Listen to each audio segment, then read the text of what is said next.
MP কেন্দ্রীয় নির্বাহী committee শিশু বিভাগ সম্পাদক জননেতা জনাব আবুল কালাম আজাদ সিদ্দিকী সাহেব এখানে আপনাদের সামনে বক্তব্য রাখবে।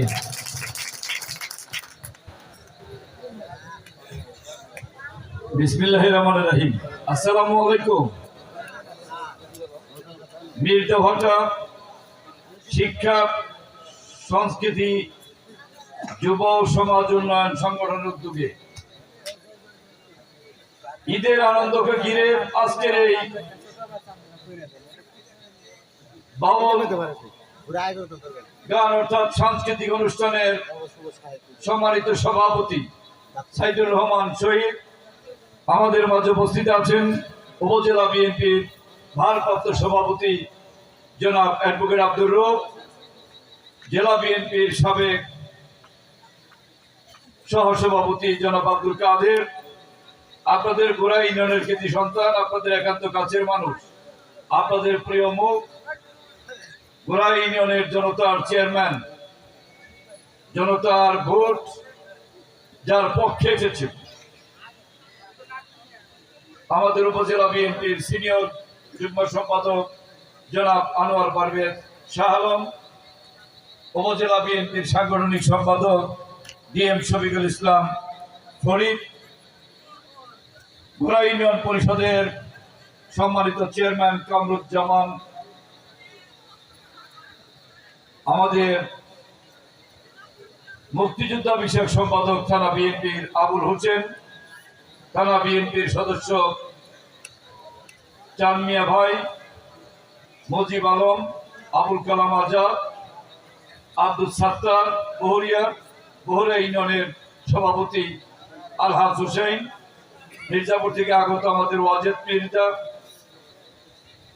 আরিফুল ইসলাম স্বপন, এই ইউনিয়ন যুবদলের সভাপতি আরিফ সহ বিএনপি এবং যুবদল ছাত্র দলের সকল পর্যায়ের নেতৃবৃন্দ। দুইজন শিল্পী আছে যাদের গান শোনার জন্য আমরা অপেক্ষা করছে, একজন আলিয়া বেগম আর একজন ফকির আমল সরকার। বাউল প্রিয় যারা, বাউল সঙ্গীত যারা ভালোবাসেন, বাউল শিল্পী যারা ভালোবাসেন, এটা গ্রাম বাংলার ঐতিহ্য। এই বাউল গান সবাই বুঝে না। ওই যে একটা কথা আছে, বুঝলে বুঝপাতা, না বুঝলে তেজপাতা। আছে না এরকম একটা শব্দ, বুঝলে বুঝপাতা, না বুঝলে তেজপাতা। এটাও একটা গানের অংশ। আমাদের দুজন বাউল শিল্পী তাদের গানের মধ্য দিয়ে আপনাদের আজকে অনেক কিছু দিবে। আপনারা এখান থেকে কিছু নিয়ে যাবেন। গান আপনার মনের খোরাক।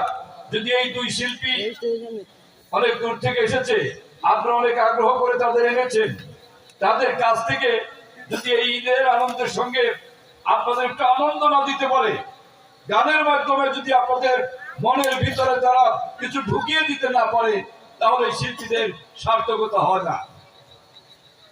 এই শিল্পীদের সার্থকতা তখন হবে যখন আপনাদের কিছু দিতে পারবে। আজকে আমি বিশ্বাস করি যে দুই শিল্পী সেটা আপনাদেরকে দিবে। আমি আমার বক্তব্য আজকে এই গানের অনুষ্ঠানে লম্বা করতে চাই না।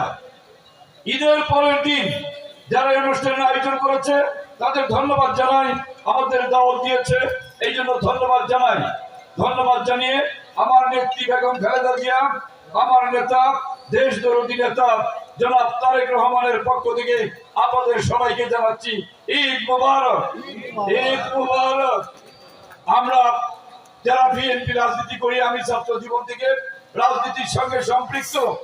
আমাকে আপনারা এই এলাকার শুধু নয়, সারা মির্জাপুরের মানুষ আমাকে ছাত্র জীবন থেকে চিনেন, জানেন আমি কেমন, সবই জানেন। আমি ঢাকার থেকে কোন সাহেব হয়ে মির্জাপুরে রাজনীতি করতে আসি নাই। আমি ছাত্র জীবন থেকে মির্জাপুরে বড় হয়ে বিএনপি রাজনীতির সঙ্গে সম্পৃক্ত হয়ে আমি আপনাদের ধুলাবালির সঙ্গে মিশে আমি রাজনীতি করে এই পর্যায়ে এসেছি। আপনারা আমাকে ভোট দিয়ে সংসদে পাঠিয়েছিলেন। আমি ঢাকার থেকে এসে এমপি হই নাই, আপনারা এই মাটির সন্তান হিসেবে আমাকে এমপি বানিয়েছেন। আমি কোন বড় লোকের সন্তান নই, আমার বাসায় কোনো বিলাতি কুকুর নাই, আমার কোনো প্রাইভেট সেক্রেটারি নাই, আমার বাসায় যেতে কোনো পারমিশন লাগে না। যে কোনো মানুষ যে কোনো সময় আমার বাসায় যেতে পারেন, আমার সঙ্গে কথা বলতে পারেন। আজকেও হাজার হাজার মানুষের সঙ্গে আমি ঈদের শুভেচ্ছা বিনিময় করেছি। আপনাদের গোড়াইনল থেকেও দলীয় নেতা কর্মীরা শুভেচ্ছা বিনিময় করেছে। এই হাজার হাজার নেতা কর্মীদের সঙ্গে শুভেচ্ছা বিনিময় করেছি। তাদের যে ভালোবাসা, তাদের যে আন্তরিকতা, কেউ আমার মাথায় হাত দেয়, কেউ আমার কাঁধে হাত দেয়, কেউ আমার হাতে হাত রেখে তারা ছবি তুলে। এই যে ভালোবাসা, এই ভালোবাসা আমি কখনোই ভুলতে পারি না, আমি ভুলবো না। আমার প্রতি আস্থা বিশ্বাস রাখবেন। আমি কাজের লোক, আমি আপনাদের কর্মী হতে চাই, আপনাদের সেবক হতে চাই, আমি সাহেব হতে চাই না। আমাকে আপনাদের কখনো স্যার বলতে হবে না, আমাকে কালাম ভাই বলবেন, আমাকে আপনাদের সন্তান তুল্য মনে করে মুরব্বীরা আমাকে কালাম বলে ডাক দিবেন। আমি এমপি হই আর মন্ত্রী হই, যত বড়ই হই, আমি আপনাদের কাছে আপনাদের কর্মী, আপনাদের সন্তান হয়ে কাজ করে আগামী দিনে প্রমাণ করতে চাই। টাঙ্গাইল থেকে, ঢাকা থেকে, বিভিন্ন জায়গা থেকে মির্জাপুরে অনেক নেতা এসেছে, অনেক নেতা আপনারা দেখেছেন। আর এই কালাম আপনাদের শিকড়ের থেকে, ছোট থেকে এই পর্যন্ত এসেছে। আমি আমার কর্মকাণ্ড দিয়ে এই এলাকার সার্বিক উন্নয়ন আমি আগামী দিনে করতে চাই। আমার শুধু প্রয়োজন আপনাদের ভোটের মধ্য দিয়ে সংসদে যাওয়া। আমি যদি ভোটের মধ্য দিয়ে সংসদে যাওয়ার সুযোগ না পাই, আমি আপনাদের জন্য কিছু করতে পারবো না। এটাই কিন্তু সত্য কথা, নাকি? আমি আমার পকেট থেকে টাকা দিয়ে এই এলাকার কোনো উন্নয়ন করতে পারবো না।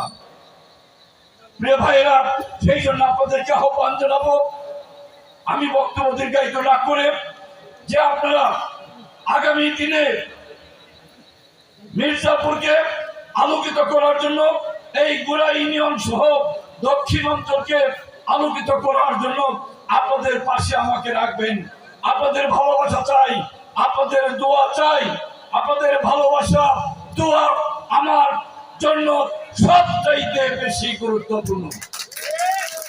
আমি জীবনে টাকা পয়সা খরচ করে রাজনীতি করতে পারি নাই, আমি কোনো শিল্পপতি নই। তবে আমি এমন ভালোবাসা অর্জন করেছি, এমন দোয়া আমি পেয়েছি, যেটা ওই শিল্পপতিদের চাইতেও আমার কাছে অনেক গুরুত্বপূর্ণ। আপনাদের ভালোবাসা, আপনাদের দোয়া। অনেক এলাকায় অনেক মানুষ আছে যারা নির্বাচনের সময় আমার জন্য লক্ষ লক্ষ টাকা এলাকায় খরচ করে। এটা শুধু আমাকে ভালোবেসে, আমার দলকে ভালোবেসে। এই যে পাওয়া, এই পাওয়ার থেকেই আমি আজকে আপনাদের সঙ্গে ঈদের পরের দিন আল্লাহকে স্মরণ করে কথা দিয়ে যেতে চাই। আমরা আগামী দিনে মানুষ চাই নির্বাচন, নির্বাচনের কোনো বিকল্প নাই। নির্বাচন ছাড়া দেশে শান্তি আসবে না। নির্বাচন হবে আপনাদের ভোটের মধ্য দিয়ে, নির্বাচনের ভিতর দিয়ে জনগণের সরকার গঠন হবে। আমরা বিশ্বাস করি ভোট হওয়া মানেই বাংলাদেশের মানুষ ধানের শীষকে ভোট দিয়ে বিজয়ী করবে, এটাই আমরা বিশ্বাস করি। আর কোন দল আছে নির্বাচিত হওয়ার মতো? আর কোন দল বাংলাদেশে জনগণের ভোট পাওয়ার মতো রাজনৈতিক যোগ্যতা অর্জন করতে পারে নাই। কাজেই আমি মনে করি আগামী দিনে এমন কোন কাজ আমরা কেউ যেন না করি, মির্জাপুর যাতে উন্নয়ন থেকে বঞ্চিত না হয়। আপনাদের অধিকার, আপনাদের দীর্ঘদিনের প্রাণের দাবি, দীর্ঘদিনের চাওয়া আমি যেন আপনাদের পূরণ করতে পারি। আল্লাহ আমাকে সেই তৌফিক যেন দান করে। এই কথা বলে আমি আমার বক্তব্য শেষ করছি। সেই সঙ্গে এই যে একটা দাবি করেছে আমাদের শাহ আলম, এই মাত্র আমাকে বললেন এই রাস্তা সরকার বাড়ির রাস্তা। আমি মুখে নয়, আমি একটু সুযোগ পেয়ে নেই, আমাকে আপনারা একটু সুযোগ করে দেন। আমি কাজ করে, রাস্তা করে, আমি আপনাদের এখানে ওই রাস্তার মধ্যেই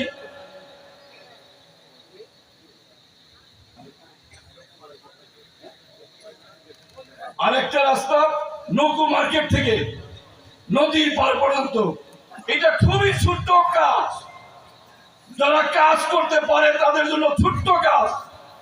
এই ছোট্ট দুটি কাজ দিয়েই এই এলাকার উন্নয়ন কর্মকাণ্ড আমি শুরু করতে চাই। আমি এই পর্যায়ে আমার বক্তব্য দীর্ঘায়িত না করে আপনাদের সবাইকে গান শোনার আহ্বান জানিয়ে যে শিল্পী দুজন আছে তারা তাদের একটু আপনাদের সঙ্গে একটু সময় আমরাও দিতে চাই, আমরাও একটু গান শুনতে চাই, ঈদের আনন্দের সঙ্গে আমরাও একটু আনন্দ ভাগ করে নিতে চাই। দেখি আজকে ফকির আবুল সরকার কি বলে, দেখি আজকে আলিয়া বেগম কি বলে।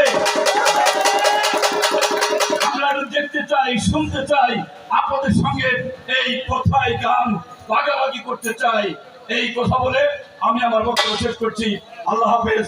বাংলাদেশ জিন্দাবাদ, শহীদ জামাল হক, বেগম জিন্দাবাদ, তারেক রহমান জিন্দাবাদ, গোড়া ইউনিয়ন জিন্দাবাদ, জিন্দাবাদ।